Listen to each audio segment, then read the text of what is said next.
I'm Doug Atkinson here at Solutions Review, and I want to thank all of our moderators, expert guests, and solution sponsors for participating in these Inside Jam panel discussions.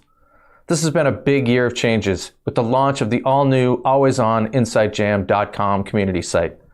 For the past 4 years, everyone here at Solutions Review has been leaning in to build the Inside Jam into a celebration of enterprise technology with best practices, expert analysis, and solution showcases.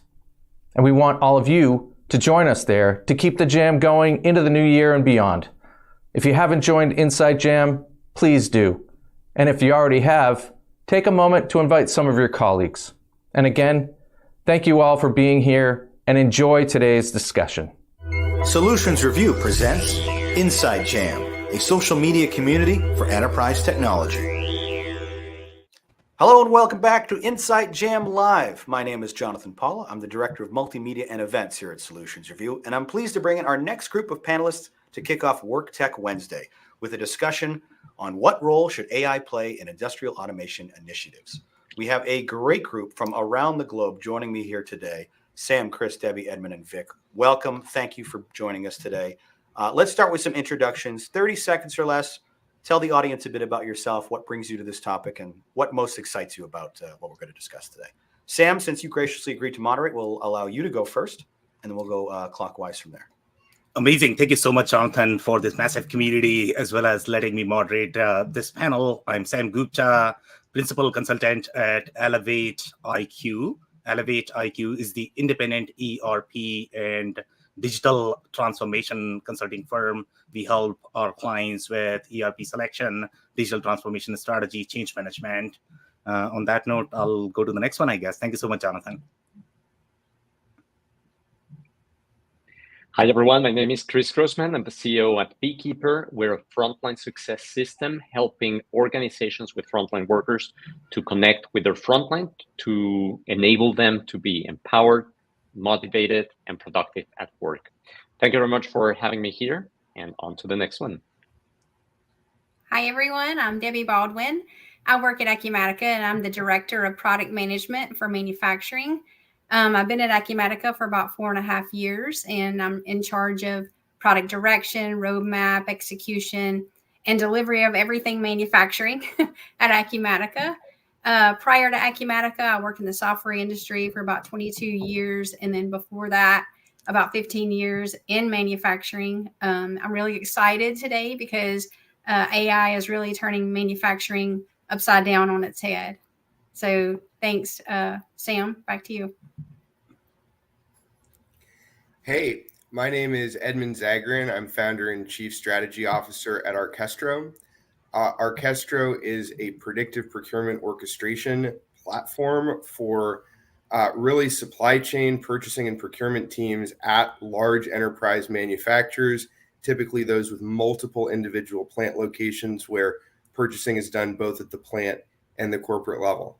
My background, I'm just passionate about procurement. I've been working in the space for a while, helping large organizations run game theoretic negotiations, and I'm passionate about behavioral science and data science and where AI is going kind of in that context. Great to be here. Hey everyone, this is Vic Chaudhary, co-founder and COO CTO at Buzz Solutions. And at Buzz Solutions, we are delivering a software platform that helps power companies, power utilities to inspect their critical grid infrastructure, power infrastructure in a much more seamless, much more efficient and safer manner. My personal background is in the energy sector and data science, ML, AI. So I'm really passionate about the intersection of both those topics, and really happy to be here to share some of the learnings and some of the discussions and challenges that we've had deploying AI automation in the energy sector. Hello, everyone. Once again, thank you so much for your time and insight. So I'm going to start with the first question, Chris, with you. And I always like to start primarily in setting the context. So when we look at this topic, AI, industrial automation, you all are from different industries, and it typically means different things, right? So let's set the context in terms of, okay, what AI means to you and what industrial automation means to you. Chris, I'll start with you. Yeah, for sure. So I think for us, AI is more of a catalyst for efficiency and innovation in this context. We believe it will augment, enhance the worker engagement, the worker productivity. So it's really much more than just technology coming on board, but we see it really as a revolution that can change how everybody works nowadays, right? Making them more engaged and more productive. Okay, amazing. Thank you so much, Chris. Debbie, I think you're up next. Yeah, I mean, agree with what you said, Chris, all of that. But, you know, for manufacturing, I think it's really important because in the past, for the younger generation, they've seen manufacturing as, you know, maybe dull, dark, dirty, and AI brings to the table something new. Besides just efficiency and productivity, it also offers new challenges and opportunities in technology. And also, you know, impacts the way that manufacturers are able to take data and make better decisions. So, yeah. Okay, amazing. Thank you so much, Debbie. Edmund, you're up next. Yeah, I think from our perspective, we're really excited about the role AI is playing in the supply chain. Companies are sitting on a tremendous repository of historical data, whether it's purchase orders, invoices, previous sourcing activities, but it's really actually been very challenging to put that data to work in an everyday context, getting kind of better business outcomes. And so we're just really excited about what's happened in manufacturing, and especially right now, where there's tremendous cost pressure, there's a challenging macroeconomic environment, and AI can really help procurement and purchasing teams be kind of a hero in their company to deliver some of those business outcomes, just with much fewer steps and a lot less kind of back and forth or internal process. Okay, amazing. Vic, you're up next. Yeah, so when we talk about AI is just infused in every different sphere of our life at this point. We are a small subset of that AI portion of that technology. So we work with a lot of computer vision and machine vision technologies, and that's where our core competency lies. And how we are using that is we are using that to prevent infrastructure from breaking down. And that infrastructure is primarily on the energy side. So as you see, you know, our power lines, our substations, you know, and different kind of energy infrastructure that is generating energy or transmitting energy or delivering energy to our homes. And as we've seen, you know, because of infrastructure going down or breaking down, we've seen wildfires happen. We've seen, you know, blackouts, major blackouts, power outages happen. So how we are leveraging AI is using these kind of technologies to make the inspection process much more faster, much more efficient, both on the cost and time side of things, but also safer for the workforce that is out in the field inspecting and maintaining this infrastructure. So we're providing this tool for them to just, you know, make their jobs much more easier, much more productive and efficient. Okay, amazing. Thank you so much for those insights. So, you know, the second segment that I am going to do is going to be slightly more into the layer of the tech development versus the application of the technology. And typically that is going to be really relevant when we look at these use cases and, you know, any of the use cases and stories that you guys might be able to share. Obviously, that is my favorite topic. So when we look at use cases, again, the tech development use case is going to be very different, because if the AI is being used inside the technology, it might benefit tech companies, but users might not know how that is going to drive the business outcome. And since you guys come from different industries, your use cases are going to be different. Your applications are going to be different. So maybe talk about a use case that you can pick on and describe whether that is really in the tech development or the actual application from the perspective of industrial automation. Chris, I'll start with you. Yeah, for sure. I'll take one that is very close to our heart, always serving the frontline workforce, which has to do with one of the inherent characteristics of the frontline, which is they all speak different languages. They all have different levels of education, different levels of access to information. So for us, AI has been a great enabler to bridge those gaps in terms of language barriers. And what we're seeing right now with generative AI on videos, on languages, etc., allow us to bring trainings, content, and materials in a way that is very understandable, very digestible for the individual. And that's something that we're truly excited about, to make sure that everybody really gets and understands what needs to be done. That's, I would say, one side of the use cases that we're looking at. The other one is more making accessible information and allowing them to find the right information in a like much quicker than going through search of PDFs, of manuals, etc. Right? So think about somebody using a voice interface in their own native language, getting translated into text, looking through the whole PDF and the document jungle that typically companies have, and extracting exactly the type of insights to repair, to do some preventive maintenance, etc., for a machine, and translating it back into their own language, right? So all of that requires AI throughout, and those are the type of use cases that we see getting a lot of interest and pickup from our customers. Yeah, very interesting use case. So I'm going to have one follow-up question, and that's what I'm going to do in this particular segment, I guess, so that the expectations are aligned. So one follow-up question for you, Chris. Overall, when you look at this more from the industrial automation perspective, and not everybody is going to have, as much technical background as all of us, I guess, in the room. So from their perspective, let's say if they are trying to break it down, how this automation, the learning aspect that you are trying to describe, how this fits into the overall industrial automation, can you provide some more layers there so that they understand, what's going on here? Yeah, for sure. So I think, as you said, it's a lot about simplifying what's already there and making it accessible to people. So everything from data coming out of machines, data coming out of process automations, and so on, make that digestible and almost be a whisper to the frontline worker and to the workforce in general, to share with them, hey, now you should be thinking about this, now you should be doing that. So that whispering and orchestrating and really elevating and enhancing the frontline worker, that in our view is not going anywhere. It will be more be augmented rather than replaced by these technologies. Those are the type of integrations with the automation side of things that we do see.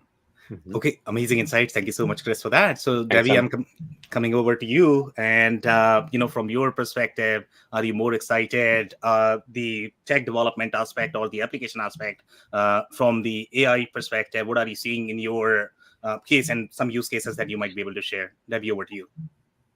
Yeah, I mean, obviously there's a couple of areas that are people that are on the forefront. Everybody's thinking about as far as manufacturing goes. One is taking sensors, and now that more people are doing like 3D printing and robots and cobots, then they want to make sure that those machines are up and running. So being able to take data from sensors for preventative maintenance, that's one huge area that AI helps.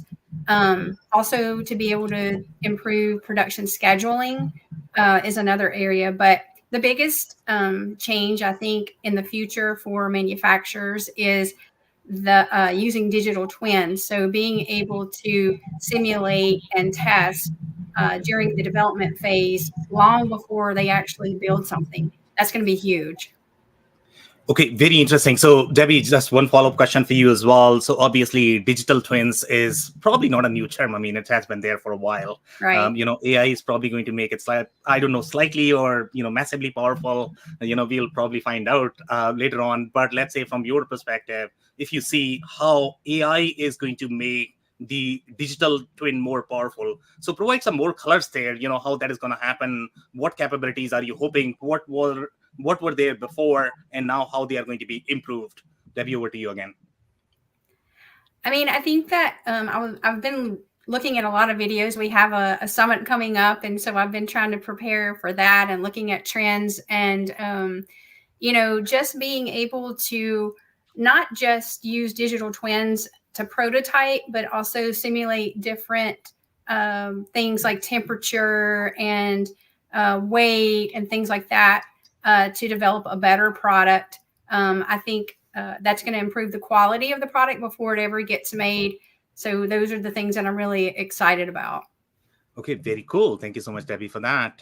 So, Edmund, I'm coming over to you. In your world, I don't know whether you relate yourself, at the shop floor, because these people are definitely talking about frontline, but procurement is probably going to be in the back office, in my mind. And both of them are going to be equally important and beneficial. So, from your perspective, when you look at the use cases, are you looking at more of the tech development, tech application? And if you could share some use cases that you have seen in your experience. Edmund, over to you.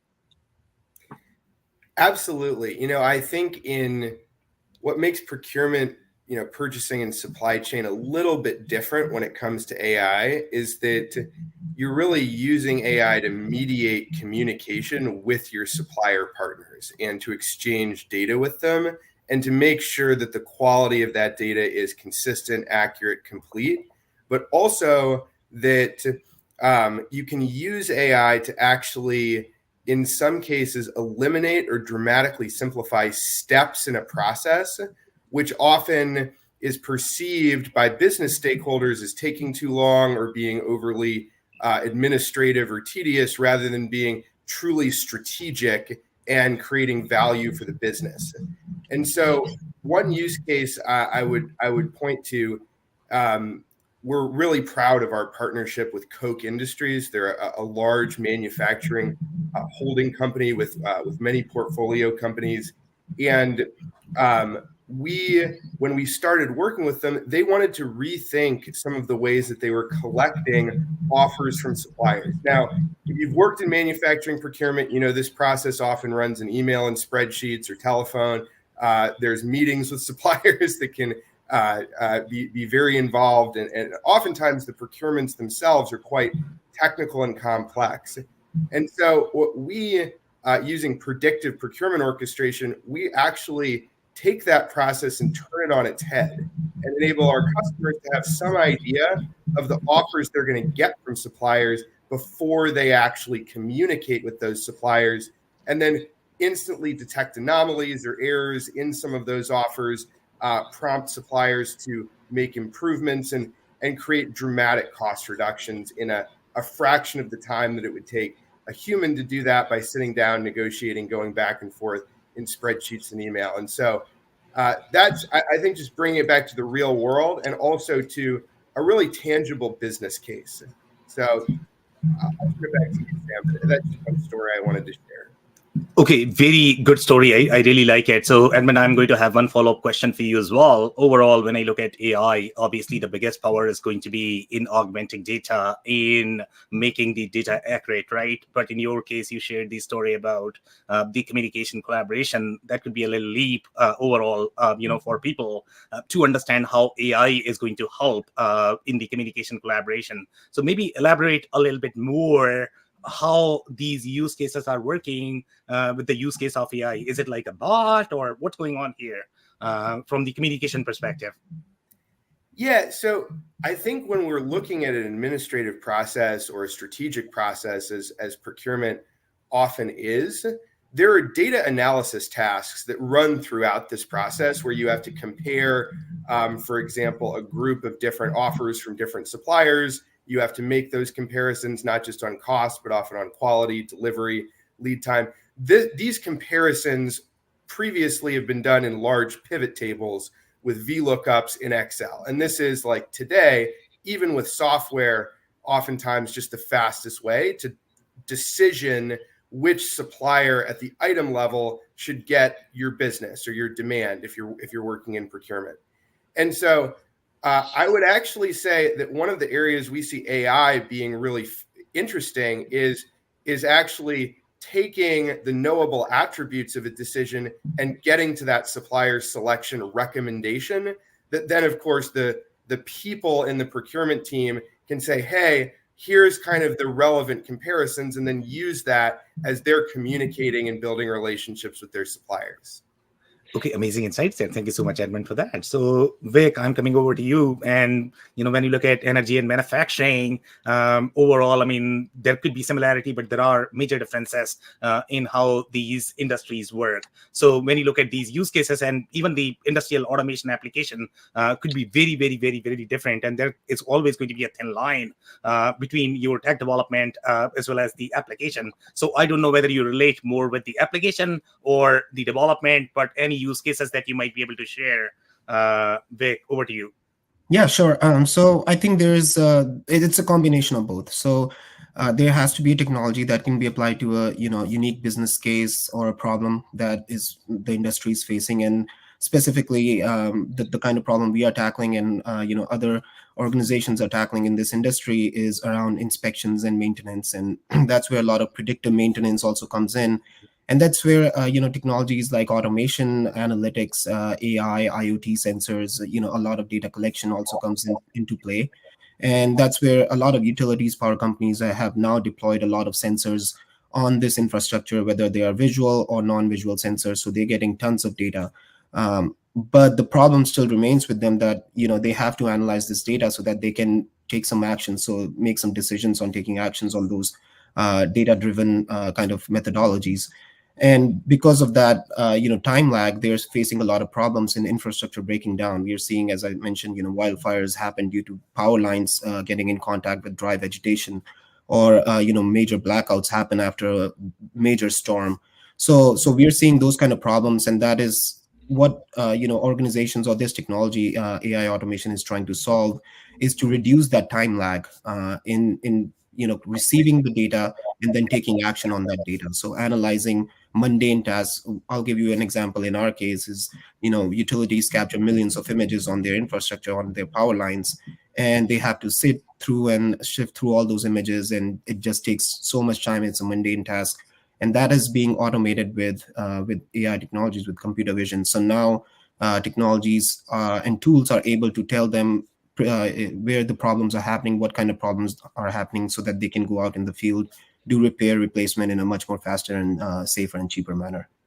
Yeah, so very interesting use case there. So, just one follow-up question, I guess. And if anybody has any comments, obviously just, just show me hand or something, some signal. I don't know, Chris, you were doing something, so I don't know if you have comment. If you have, please tell me.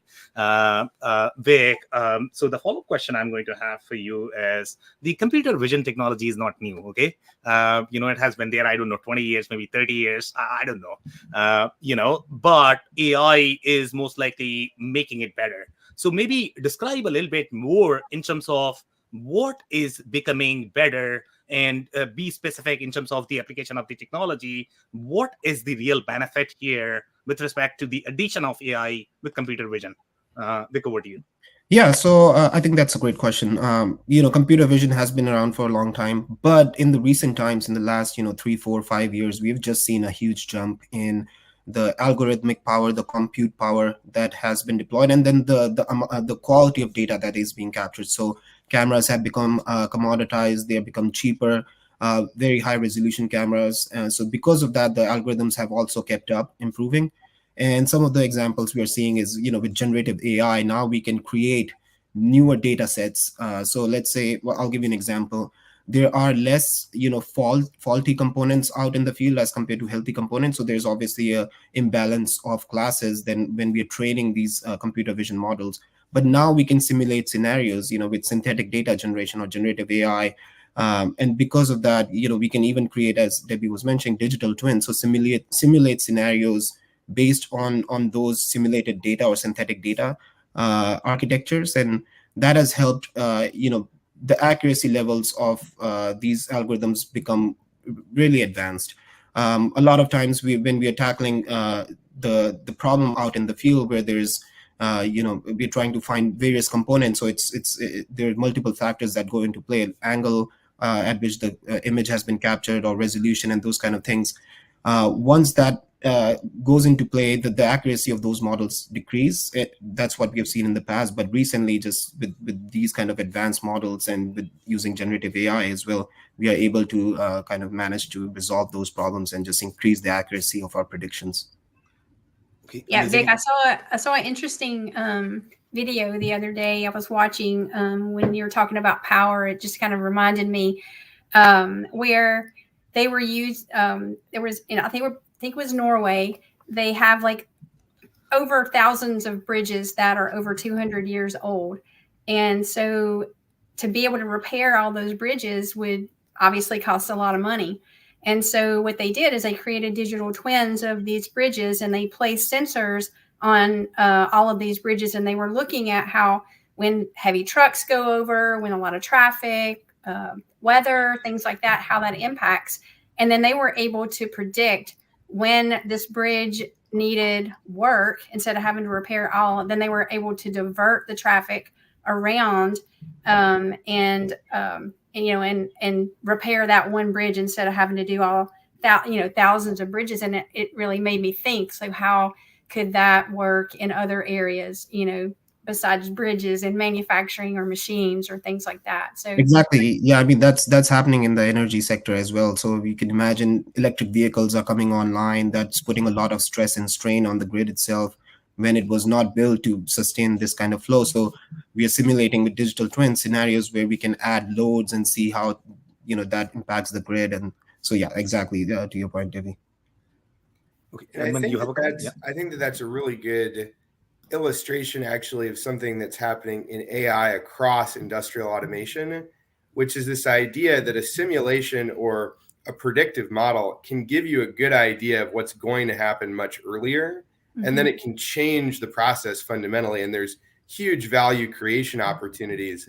I think one thing we've always been inspired by is we're actually inspired by predictive maintenance in a lot of ways, because of course, an ounce of prevention is worth a pound of remedy. And that's actually true whether or not that's a physical process, like a physical machine, or a virtual process, like a business process where you have to reach an agreement on like terms, delivery, cost with your suppliers in order to make sure that the right stuff shows up in the right place. The power of a simulation, even for an entirely virtual process, a predictive model for an entirely virtual process, can be game changing. And I think, Debbie, your example with the bridges in Norway points to that for physical infrastructure. But I would encourage people to think, how could my business run differently if I simply knew a little bit ahead of time where a process was likely to end up? Right. Okay, amazing insights. Yeah. Chris, maybe just to add all of that, I mean, simulating and predict and having models to predict is, I would say, nothing new. But what AI brings to the table is you don't need like a professor or an engineer to write a first principle model based on really complicated physics and so on. But now with data and AI, you can much quicker get to, even if it's an input-output model that allows you to have some sort of simulation that is pretty close to reality, right? So I think that's where AI definitely accelerates things and makes those predictions and models way more accurate and reliable and accessible to everybody. Okay, amazing insights, guys. So talking about changes, I guess, we are going to talk about any changes that you are going to expect overall from the job role perspective, because of AI. I don't know if you guys are going to notice anything. Chris, I'm going to start with you. Job role changes because of AI. Mm-hmm. Yes, so I think like with any new technology, it's important to think about the change management side of things. In our situation at Beekeeper, we are very much acquainted with the fact that we're bringing technology for the first time, depending on the manufacturing and the industry. But you, in many cases, find the situation where the workers, the people who are really working with those technologies have never been really exposed to too much technology. So that change management process is, I think, absolutely key when it comes to driving success. I don't see, as I mentioned, the roles changing drastically, but being more supported and more augmented with this type of technology in order for them to make better decisions, have better insights. And as I mentioned before, have kind of like this whisper that allows the frontline workers and the people doing the job to act in a more productive manner and even more safe manner as well. Okay, amazing insights there. Thank you so much, Chris. So, Debbie, I'm coming over to you, and this time I'm going to give you one story. So in your story, you had the truck drivers. In this story, one of the videos on LinkedIn, and they were trying to show a bot the bot actually looked like a dog, and the dog was really walking. And I was thinking, okay, maybe this dog is actually going to replace all the dogs in the world, because now the security is going to be done by bots, and that's powered by AI. So that's the kind of job role changes that we are talking about. It's real that maybe one of these days that robots with the augmentation of AI and ChatGPT can really sort of augment either security layer or just replace the security layer completely from the physical infrastructure perspective. So when you look at the job role changes, Debbie, what are you seeing from your perspective, when it comes to industrial automation? Debbie, over to you. I mean, for manufacturing, then I think robots and AI, I think they probably will replace some jobs, but it also creates opportunity for other jobs. So instead of replacing, it'll basically just reshape those job roles in manufacturing, just like it has in other industries. Some routine and manual tasks will be automated. New roles are going to emerge that require different skill sets. I think we can all agree that the human element is irreplaceable. You can't replace that. So then, rather than replacing those positions entirely, AI is just going to augment those existing roles and allow employees to focus on more strategic and creative aspects of their job. Okay, amazing. Thank you so much, Debbie, for that. And when coming over to you, and overall, when I look at the procurement function, in general, and I don't know how the procurement function is perceived, but for the most part, I mean, it's going to be fairly commoditized. The only area which is not commoditized is strategy. And now we are talking about automating that as well. So how are people perceiving that in your experience? From the job role changes perspective, are we going to see any sort of job role changes in the procurement department when it comes to industrial automation? And over to you. Well, Sam, I want to challenge what you said and mix it up a little bit, because I actually am not sure that I agree with that. I think a great procurement and purchasing function in manufacturing is utterly indispensable. But what makes it good is that the people in those roles have really tight relationships with their suppliers. And those are person-to-person relationships. And so I would actually say that, just to be a little bit provocative, that what AI will do is it'll actually make the people in those roles more valuable, because it will reduce the amount of work that has to be done in performing kind of basic, pivot table or other forms of data analysis. That stuff can be done by AI. But what it will also do is it will make it vastly easier to collect information and exchange information across the supply chain. And, I think one thing which may be true of manufacturing in certain other areas, but is definitely true of supply chain, is we've had a historic labor shortage and a generational transition where the number of open roles in manufacturing procurement teams today is just astonishing.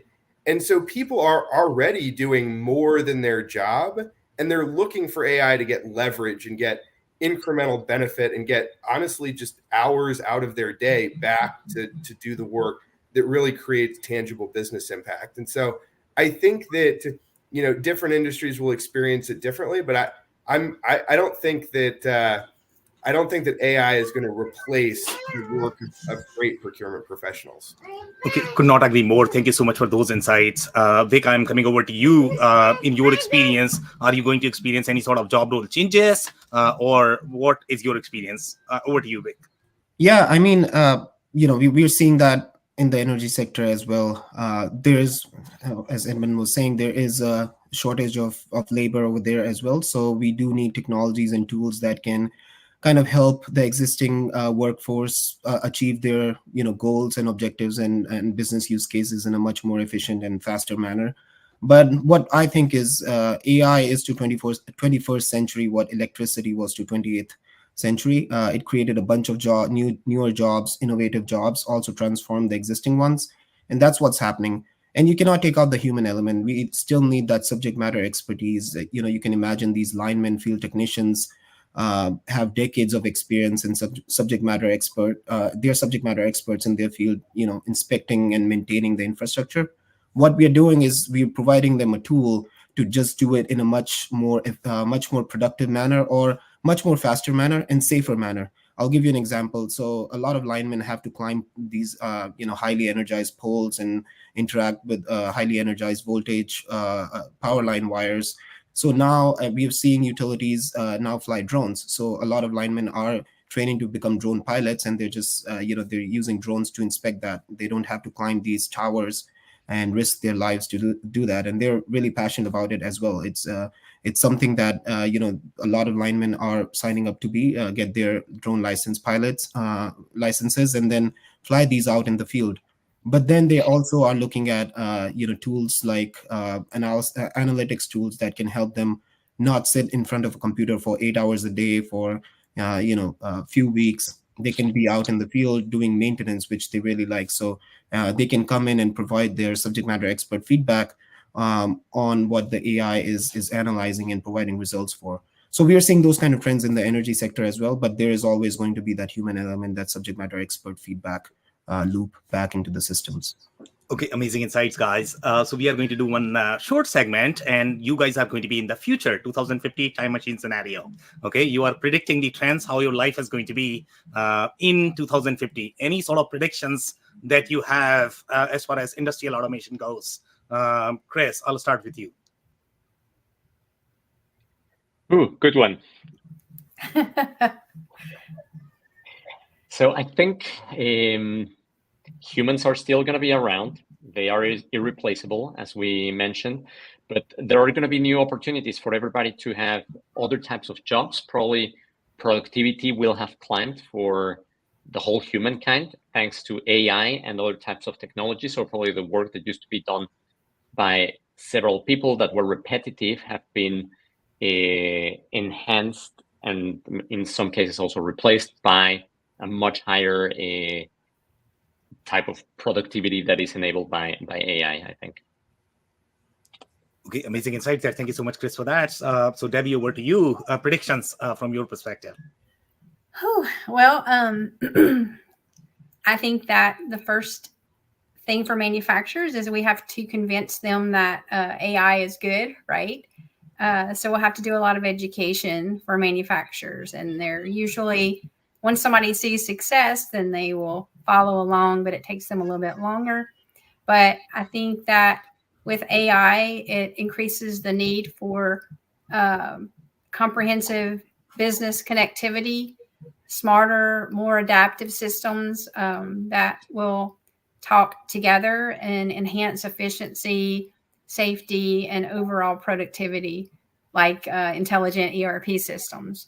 So, I think there's a huge future. I can see that manufacturing will be more automated,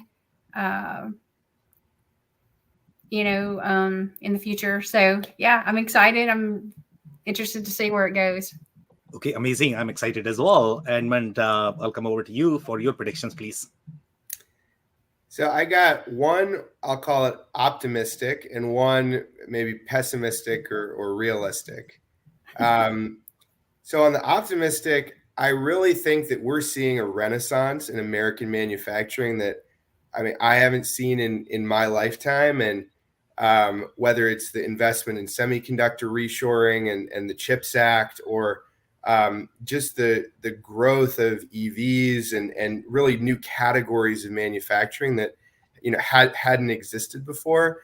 I think that people are really feeling the momentum to reimagine what the industrial economy looks like, and not just what it could look like, but what it should look like, ranging from quality of work, the meaning and purpose to that work, building the circular economy, all of these really exciting things that I think there's just so much good stuff happening now. And I think 25, 26 years from now, a lot of the bets that are being made today are going to have matured, and it will change what cities look like. It will change what so many of the experiences we take for granted today look like. On the maybe more meant- pessimistic. Oh, I sorry. don't Go want ahead. to. I don't want to interrupt you, but I do. Yeah, But yeah.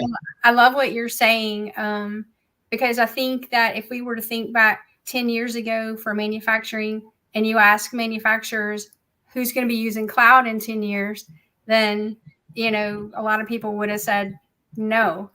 But then life happens, right? COVID comes along, and then manufacturers start to see the benefit of cloud even. And with the labor shortages, again, life happens. Then how are we going to automate things? And so, it will be interesting to see what happens. And I totally agree with you, everything that you said. So excited. Well, Debbie, I think you're right, and I think it would be interesting to imagine where digital would be today if COVID hadn't happened, right? If there hadn't been a forcing function that was, hey, there's a global pandemic. We all have to make a bunch of changes really fast. Yeah. And that forced a lot of decisions, whether it was cloud, whether it was, hey, we need to immediately have repositories that are in file cabinets to be accessible to everyone, all of these things. And so, I did want to mention on the maybe more pessimistic or realistic side, I think that we are also seeing, alongside the automation and what's happening with AI, the world is getting more volatile. We're seeing the return of wars in ways that we haven't really previously. There's a war on in Europe right now, right? If you told me 5 years ago that was going to be the case, I wouldn't necessarily know if I'd have believed you. And I think that with extreme weather events, with displacement of people, it's actually going to be harder to take the functioning of the global supply chain for granted in the ways that a lot of industries really have. We put manufacturing in China, no problem, right? Ship it over. It's easy. I don't think that that's going to be the case going forward. And so the necessity of having to move production is going to create a forcing function and opportunity for people to think through industrial automation and think through AI, I think in a very novel way. And the combination of those two things, again, it's not all rainbow and sunshine, but I do think that there is, just as there is risk, there is also opportunity. And I think those that take those opportunities will reap outsized benefits. Yeah. Great insights, guys. Thank you so much. So Vic, coming over to you, any predictions from your perspective? Yeah, sure. I mean, I could be totally wrong. Forecasting is always tough, even for AI. But so in my opinion, I think AI going forward 20, 25 years, we've seen just exponential growth in technology in last 5 years even. So just predicting that AI, ML, automation will be the key factor in our lives. It will be the center. It still is, and it will keep on growing. In industries and manufacturing, AI would be transforming those sectors by finding out new materials, different permutation combinations of materials. In energy sector, finding out new materials for batteries, energy storage systems, those kind of things. So even solar panels, who knows? So those kind of algorithms would be at play in prediction and forecasting, in simulations as well. In healthcare, AI would be transforming that. It will be able to find newer components for various drugs, various medicine, and will be changing our lives forever in that regard. In terms of self-driving car industry would be booming. We are seeing that already, but in 20, 25 years or even 30 years, I think it would be a liability to even manually drive a car. So the self-driving car industry might be booming at that point. AI can also help with space tourism. We are already seeing privatized organizations come in and leverage a lot of AI in these spacecrafts as well. So a lot of that would be transforming the space industry as well, and can also lead to space tourism. So there's just AI would be just transforming every industry, not just industrial, but every different sectors of the industries. Okay, amazing insights there. Thank you so much, Vic, for that. So I think we have roughly 7 minutes right now, Jonathan, and correct me in the comments if I'm off here. So we can take closing advice. I think 7 minutes for people is going to be enough, but maybe you can go slightly longer, I guess. So any closing comments, Chris? Over to you. Yeah, for sure. So I think it's important to also remind ourselves, like, where are we exactly nowadays, despite all of these AI progress and so on. We have many customers saying, yeah, everybody speaks about Industry 4.0, but we feel like we operate in Industry 1.0 simply because everything is still pen and paper and there's still so much groundwork to do. So I think it's important to really walk before you run and before you fly. So it's important for people to think, where do I need to start digitalizing and making my organization as a whole way more effective, and start chalking in those really impactful use cases with AI that can help bridge the language barriers, bridge the productivity killers that are in all of these industries. So I think it's important to take that into account and not try to jump too far into the fantasy world without realizing where we are at today as well. Okay, amazing advice and closing comments. Thank you so much, Chris, for that. Debbie, coming over to you. Any closing comments, advice? For manufacturers, I would say just keep an open mind, and if you go back to animals or human beings, it's always survival of the fittest, and you have to be agile. And like Edmund said, the reshoring is going to force a lot of people to look at cost, and AI and automation is obviously becoming a focal point for manufacturers. You're also going to need a system that's going to help you join all of those things together. So an intelligent ERP system like Acumatica is always good. So yeah, I mean, I think AI is already redefining how we approach industrial processes, and it's just going to lead to more innovations and allowing companies of all sizes. So it's not just for large companies, it's for all companies. It's going to allow all companies to continue to grow. Okay, amazing, Debbie. Thank you so much. Edmund, any closing advice, closing comments? And guys, if you guys have any closing advice on closing advices, then you can always double down. We have some more extra time here. So Edmund, go, please. Yeah, I mean, I think what Debbie and Chris said, I would echo that. I think it's easy when contemplating digital transformation to feel overwhelmed or anxious or think, wow, my data is not where I want it to be. I have some process issues. Maybe I need to, there's some like team stuff or open roles I'm working through. And so, I hear this from some manufacturers. Oh, I'll investigate AI after I've done all of these other things. And I think that the reality is that just doesn't work. The companies that are successful in implementing AI find a way to get started as quickly as possible, drive tangible business impact. I think the business case is really important, whether it's in the form of just hard cost reductions or process improvements or getting hours back. In however you measure that business case, I think making sure that there's a clear link between the technology and the financial, kind of tangible impact on the business.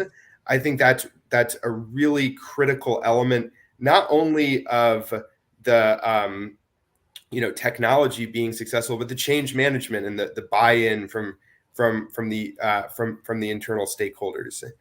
And I would just say, as a challenge to those who are thinking about AI, I think Vic said this earlier, AI is embedded in so much of what we already use today. When we book a flight, when we get a hotel, there's AI behind the screen in those websites that are helping, sift through all of that data, rank search results. When you use Google, you're using AI.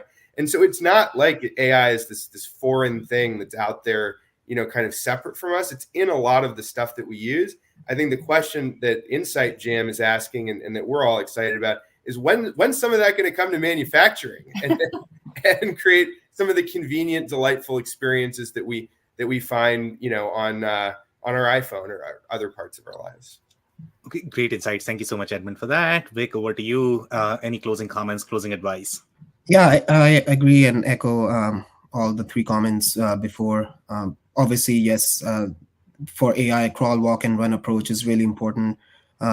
In the industrial sector as well, we're seeing that. So grow with the organization, deploy solutions close to the business use cases to solve business problems. I'll just add, besides all the points that the rest of the people have said, I'll just add, I'll touch a little bit on the ethics as well. So with every other big technology that we have, invented, and AI might be one of the biggest technologies we have invented as humans, comes a lot of responsibility as well. See where the technology is going, what are the negative aspects of the technology, what are the positive aspects, and kind of think of in terms of the ethics as well, how it's impacting the workforce, how it's impacting the jobs, how it's generally impacting people's lives as well. So having some kind of ethical discussion about where this technology is going is also important, and I think a lot of bigger tech organizations have started to do that as well. And keeping regulatory commissions up and running as at the same pace as technology, which is always a tough one, but trying to do that is also important. At the same time, I'm also a big proponent of infusing technology, implementing newer technologies into sectors that are lagging behind. Energy sector being one of them, where they're using antiquated technologies or solutions.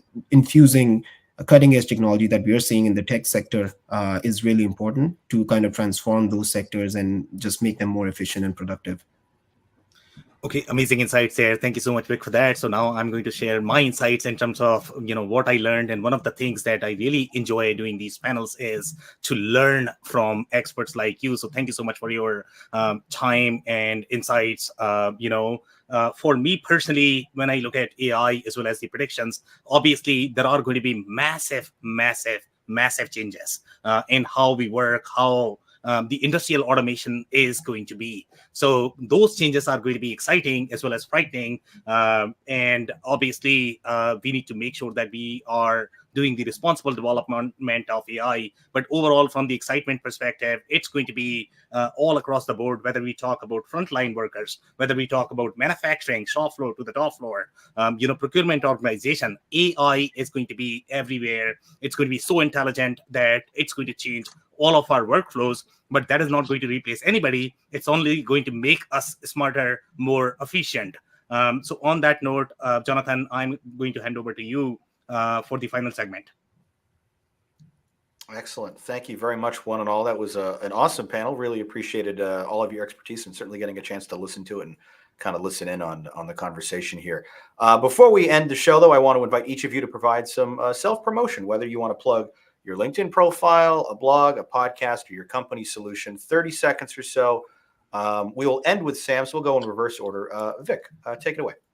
Yeah, sure. So as I said, we are Buzz Solutions. You can find us at buzzsolutions.co, so buzzsolutions.co.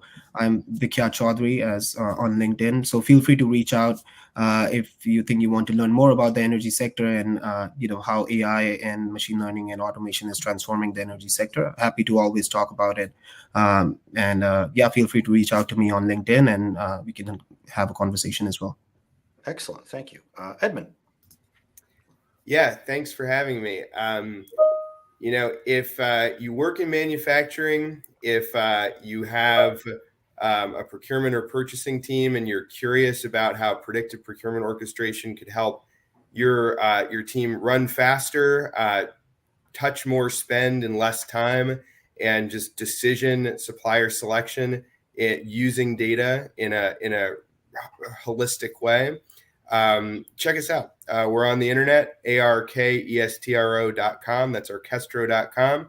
And we have a very active LinkedIn presence. So if you're on LinkedIn, you can find us at the Arkestro LinkedIn page. Thanks so much. Awesome. Thank you. Debbie, over to you. Yeah.